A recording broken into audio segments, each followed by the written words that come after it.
Okay, sa video na to may iba tayo nakaangkasay dito kay Marvin. Pasundo tayo sa tropa natin kasi tinamad ako maglabas ng motor. Nag-offer naman siya, so huwag kayong magalit sa akin.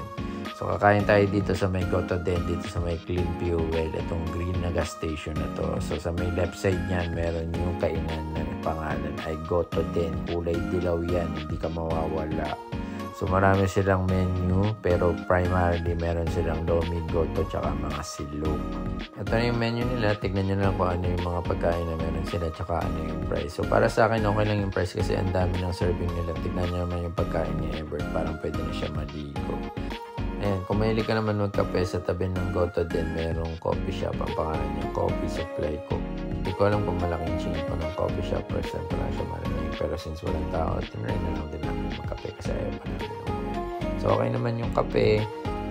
Hindi lang namin ma-determine kung ano yung animals na nasa latte art namin kasi wala kaming imagination. Pero okay naman, masarap yung kape, okay din yung staff. So ayan yung order ko. Yun lang.